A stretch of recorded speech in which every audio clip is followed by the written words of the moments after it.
Yeah, just proud of the way the guys responded. Um, I didn't expect anything different though. I mean, I think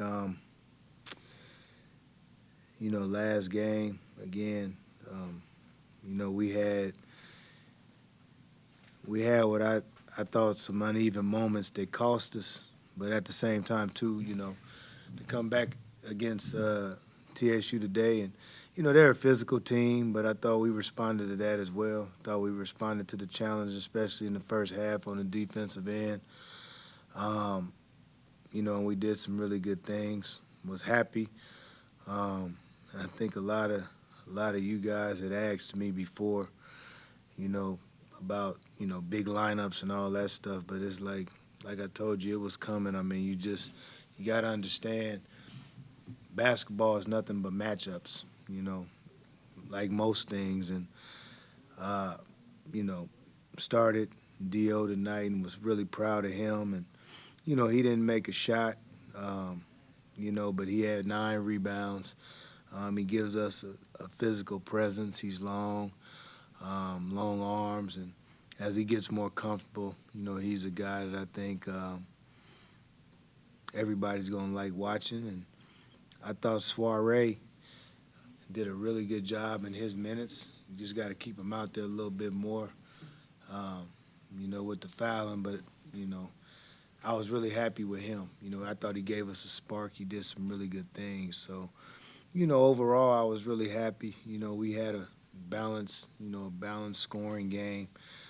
The only thing that for me was disappointing, was our turnovers, and then I just felt like it's human nature, and I think that you know a lot of teams that try to win are teams that aren't used to winning, and when you're trying to establish something, they don't really honor the game, and so second half to me was just really sloppy, just in general, and I feel like we gotta work on us. We gotta work on getting better. We gotta work on playing the right way, doing the right things, taking the right shot, not playing the score. I mean, I made fun of some of our guys in the huddle. It's like I was one of the best at doing this. Like you got to know how to hijack the game. Like some people do, some people don't.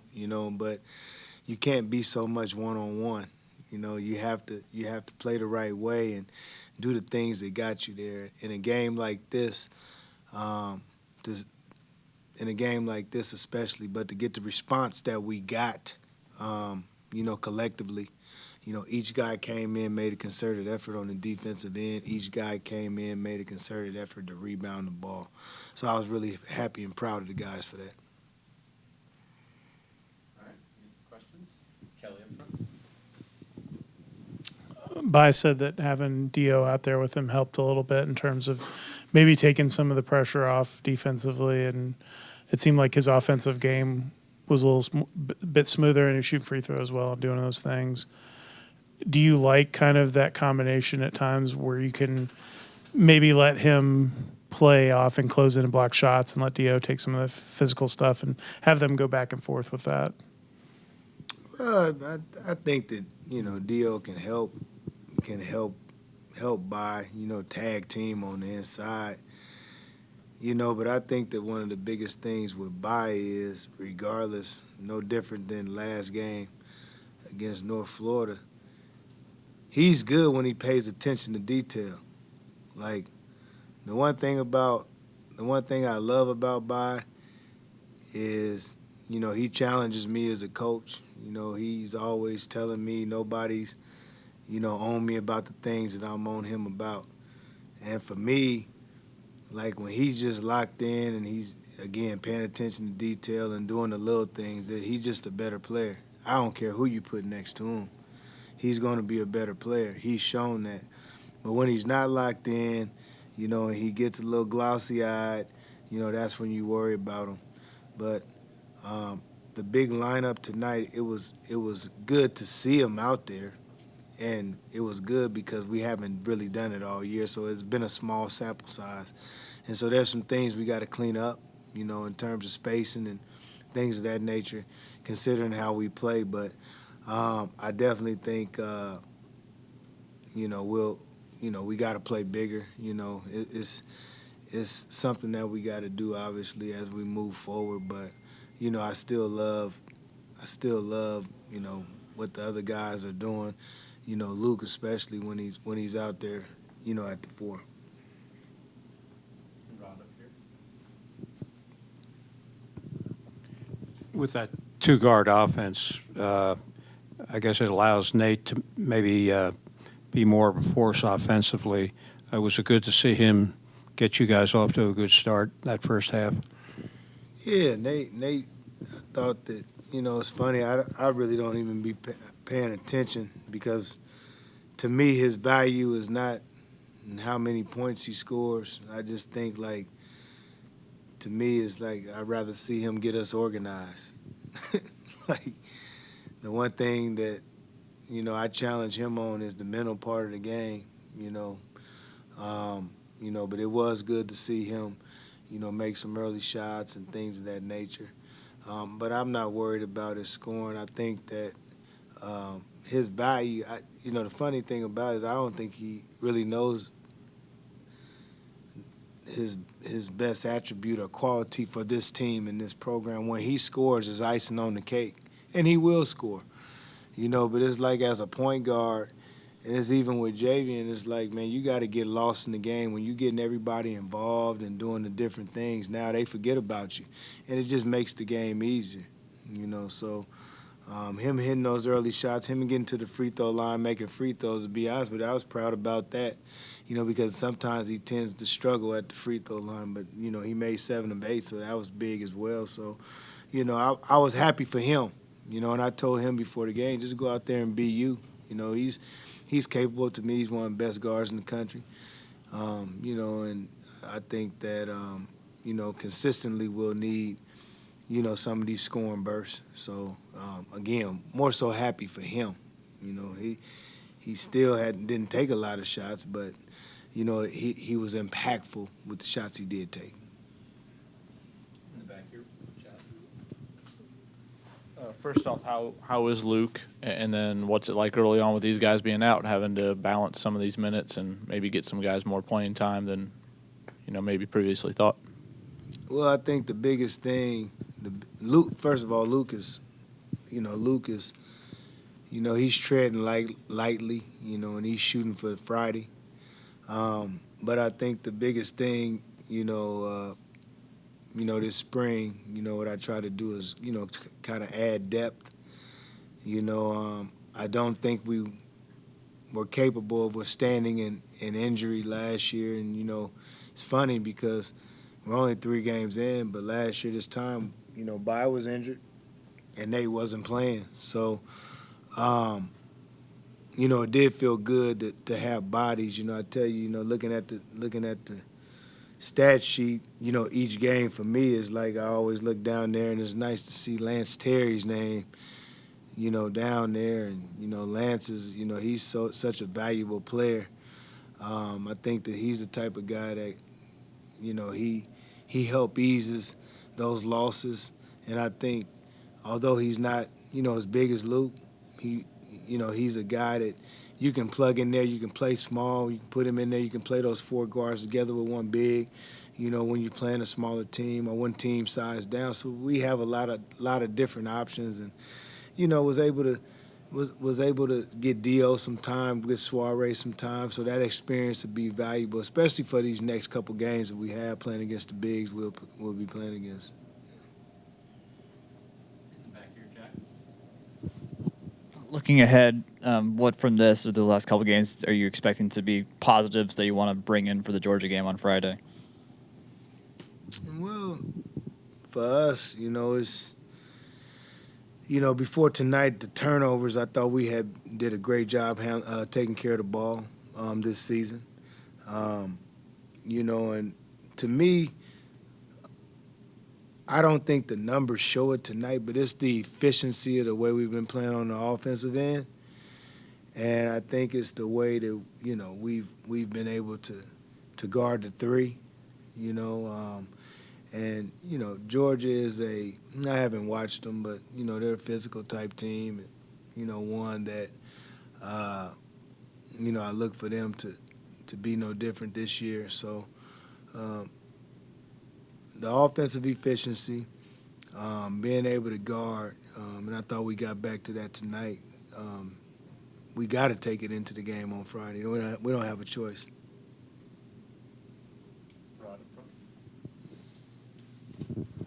You went through that 4-minute scoreless drought in the second half. Was that a result of shot selection? Maybe not, like you said, sharing the ball and maybe taking some shots too early in the time clock?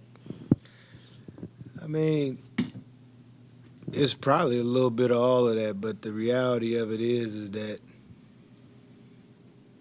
I've been a kid before and played in games like this, and it's hard to play when you win in 20-plus. It's not an excuse for them because we got to play better, and I understand that. But at the same time, too, that's building good habits and getting them to understand how valuable minutes are. That's getting, the guys coming off the bench to understand that you're being evaluated when you're coming in to play. So it's still bigger than the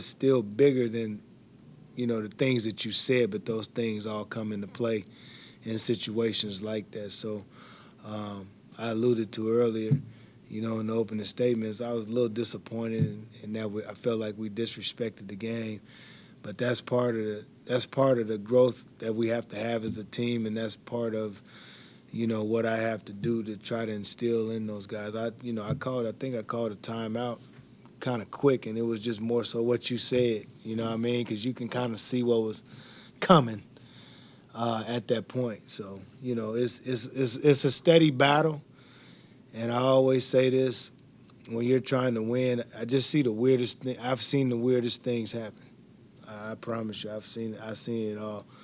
I've lost some really weird games. I've been in some really weird games, and when you're trying to build good habits and you're trying to win, bad shots, turnovers, different things, no box outs, because it don't mean as much to you, and so that's what we're trying to create. We're trying to flip all those things, and, we still got a ways to go based on tonight, but again, we'll learn from it and move on. Obviously, you've played in a lot of different types of rivalry games in the NBA and then in college. What did you learn, I guess, about Georgia and the rivalry last year and bringing them in here on Friday night? I mean, I learned we lost. We just lost. I didn't, I didn't learn too much about the rivalry, but I'm excited about Friday. I haven't been in it long enough, I guess. But I'm looking forward to Friday. It'll be a great day, great evening. Be a packed gym. We'll have, Dennis's ceremony. So I'm looking forward to it. I'm excited, and I'm looking to see, we lose to North Florida, we win tonight. Can we respond on Friday? It's an SEC team. It is a rivalry game, and I'm interested, like I said, to see how we respond to that. You have a big day tomorrow in recruiting. I know you can't specifically talk about guys, but what do you like about this class that you put together? It's depth. The big thing about it, I think the big thing now is that, you're trying to find guys and you have to build out a roster, and I think that's neglected, and most people consider NIL to be a liability, but I don't really consider it that. My background is, I've been in the NBA, and, I was fortunate enough to the organizations that I was with, as a coach, I was privy to learn, and little did I know NIL was going to come about, but, I kind of learned strategically, what you need to do to try to put together a roster, and, that's what I try to do. So the way I recruit, I try to recruit guys that fit the mold of what I'm looking for in a player within my offensive and defensive schemes. I'm not going to just recruit talent. I'm not going to recruit talent. I'm not going to get drunk off talent. But what I'm going to do is I want to find fits. I want to find a guy that has a trick. What does he do well? Can he do one thing well? Can he do two things well? There's a lot to be excited about the group that I'll be bringing in, and it's kind of refreshing for me as I look at the group, because it's not only a good group of basketball players, but they're high character guys who come from high character families, and they believe and have the right things instilled in them. And so I'm looking forward to getting them on board and then getting them here next May. I guess along those lines, how much did it help having that NBA time in terms of roster construction, seeing how that's done, and working with seeing how the front offices work and all that, versus your first time as a college coach when you didn't have the portal and you didn't have these things, and it's changed so much dramatically in just a matter of a couple of years now? Well, I think my time in the NBA as a player and a coach has helped me, and roster construction is so important. A lot of times I feel like guys just going out trying to get 15 talented guys. And so what happens is based on money now, you got a lot of coaches out here that got to have uncomfortable conversations. And their blood boils when somebody asks them about the money, because it used to be taboo, right? And, the reality of it is that you get a certain amount of money to spend, and you got 15 scholarships to make it work within the framework of whatever it is your budget is. And so you got to make tough decisions. And what I try to tell my coaches is that, like, if you're not comfortable having an uncomfortable conversation based on money now, legalize, like, you probably can't coach. And you don't got to lie to get what you want. You just got to be honest. When somebody tell you what it is, you got to take it at face value. Like, it's not like the old days. Okay, hey, well, I can build a better relationship. Nah, that relationship, some of them, they start with the money now.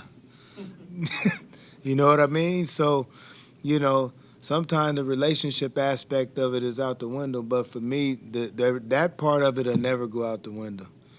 Like, if I can't rap with you, if I can't talk with you, if I don't know who your peoples are, I can't take you. If the first thing you're going to talk about is money, I can't take you. I'm not going to take you. I never seen that work. Because obviously, we know where it's going to go. Like, I'm pretty, you recruit a certain type of kid, you know what it looks like. But at the end of the day,